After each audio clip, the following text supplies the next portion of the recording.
अच्छा तो स्टूडेंट्स कैसे हैं आप सब, क्या हाल चाल है सबके। अच्छा मुझे ये बताइएगा, अब हमारा है क्वेश्चन नंबर 2। हम अपना क्वेश्चन नंबर 2 स्टार्ट करने लगे हैं। आपने पहले देखा कि कौन से मैट्रिक्स मल्टीप्लाई के काबिल हैं। अब आप क्या करेंगे, ए मैट्रिक्स आपको गिवन है, बी मैट्रिक्स दिया हुआ है। अब आप क्या करेंगे, A cross B, A multiply by B, और क्या करेंगे, बी मल्टीप्लाई बाय। छोटा सा आगे लिखा हुआ है इफ पॉसिबल। इफ पॉसिबल का मतलब क्या है, जैसे आपने एडिशन की थी, एडिशन में तो आपको रोज कॉलम दूसरे के रोज कॉलम के बराबर मिलते थे तो आप एडिशन कर देते थे। उसमें चाहे आप a प्लस बी करते थे या b प्लस a करते थे, आपके पास आंसर बिल्कुल सेम आता था। लेकिन इस कंडीशन में ऐसा हरगिज नहीं होगा, मल्टीप्लिकेशन के सिनेरियोज चेंज हैं और हमें इसमें सबसे पहले तो देखना पड़ता है। जैसे अगर हम पहला पार्ट अपना सॉल्व करें, a और b, a multiply by b हम कर रहे हैं तो हम लिखेंगे a क्या हमारे पास 3 minus 1 0 2 और b हमारे पास क्या 6 और 5। 6 और 5। सबसे पहले तो हम देखेंगे ये कंफर्मेबल है कि नहीं, ये मल्टीप्लाई हो भी सकता है कि नहीं। कैसे, ये है 2 by 2 और ये है 2 by 1। तो ये बराबर आ रहा है, 2 और 2 आ रहा है, तो मतलब हम इसको मल्टीप्लाई कर सकते हैं। जब हम इसको मल्टीप्लाई कर सकते हैं, अब हम आगे देखते हैं कि हम इसको मल्टीप्लाई करेंगे कैसे। आपकी जो ये रो है ये पूरे के पूरे इस कॉलम के साथ मल्टीप्लाई होती है। आपकी ये रो पूरे के पूरे आपके कॉलम के साथ मल्टीप्लाई होती है।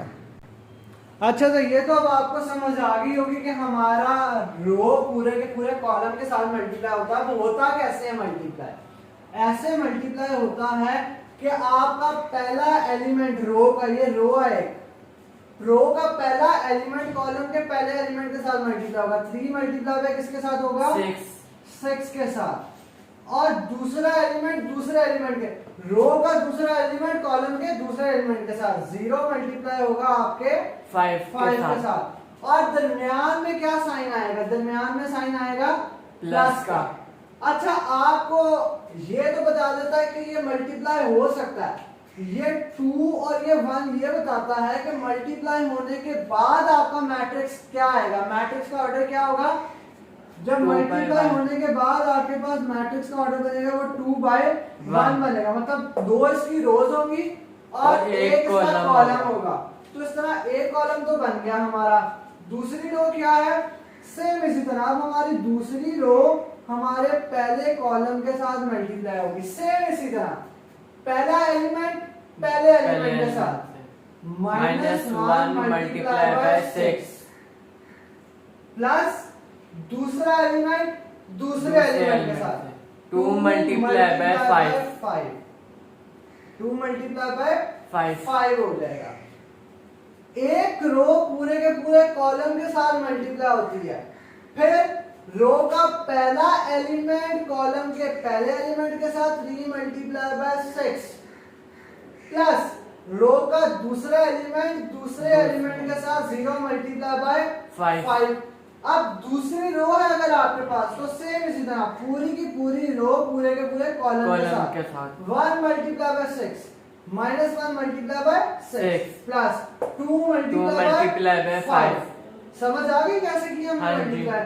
तो इसका हम आंसर लिख देंगे 3 multiply by 6 12, 3 multiply by 6 18 plus 0 multiply by 5 0 -1 multiply by 6 -6 plus 2 multiply by 5 10। तो अब आपके पास a मल्टीप्लाई b का आंसर क्या आएगा, ऊपर 18 नीचे 4 प्लस माइनस हुआ है।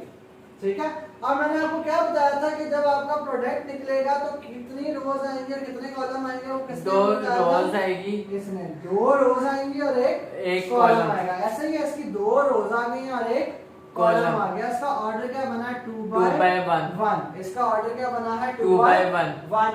अब इसी तरह हम अपना दूसरा पार्ट देखेंगे। आंसर में ऑर्डर लिखना जरूरी है, आंसर में ऑर्डर लिखना जरूरी नहीं है, लेकिन अगर आपको फॉरेन ऑर्डर का पता लग जाता है, जैसे हम इसमें देख लेते हैं, ये है b multiply by a। b multiply by a का मतलब है b आपका पहले लिखा है 6 और 5 6 और 5। ए आपका बाद में लिखा जाएगा 3 -1 0 2 और 2। अब आपको ये ऑर्डर लिखने की जरूरत नहीं है, अगर आपको ऐसे पता लग जाता है शॉर्ट वे है, पहले का कॉलम और दूसरे की रो अगर सेम हो जाता है, पहले का क्या कॉलम और दूसरे का क्या रो, फर्स्ट मैट्रिक्स की कॉलम और सेकंड मैट्रिक्स की रो अगर सेम होता है। अब इसमें बताओ क्या कॉलम कितने हैं इसके 1 और इसकी रोज कितनी है 2 ये 1 सेम by है 2 नहीं सेम है नहीं है, तो ऐसे मैट्रिक्स को तो हम मल्टीप्लाई कर ही नहीं सकते, यहाँ पे आ जाएगा सॉल्यूशन नॉट पॉसिबल ठीक है। ऐसे क्वेश्चंस को तो हम सॉल्व कर ही नहीं सकते। अब ये ऑर्डर लिखना जरूरी नहीं है, ऑर्डर ना लिखो, लेकिन आपके माइंड में होना चाहिए पहले का कॉलम दूसरे की रो, पहले की कितने कॉलम है 1, दूसरे की कितनी रो है 2, तो दोनों सेम नहीं है। आपका माइंड फौरन बता देता है कि दोनों सेम नहीं है, पहले का क्या कॉलम दूसरे का क्या रो। जैसे यहाँ पे, इसलिए यहाँ पे मैंने आपको बताया था इफ पॉसिबल, ये पॉसिबल है ही नहीं, हम इसको ऐसे लिख सकते हैं 2/1 और 2/2। हम स्टेटमेंट अगर लिखना चाहें तो लिख सकते हैं first column is not equal to second matrix of row. पहले का जो कॉलम है, पहले मैट्रिक्स का जो कॉलम है वो दूसरे मैट्रिक्स के तो आप इक्वल इतना नहीं भी है। ऐसे करके डायग्रामेटिकली मैथमेटिकली इसको रिप्रेजेंट कर सकते हैं कि आपका पहले का कॉलम दूसरे की रो के साथ नहीं मिलता, जो कि हमारा फिर सॉल्यूशन पॉसिबल नहीं है। सिर्फ आपने ऐसे लिख देना सॉल्यूशन इज नॉट पॉसिबल। इसी तरह आपका जो क्वेश्चन नंबर 2 है वो कंप्लीट हो जाता है।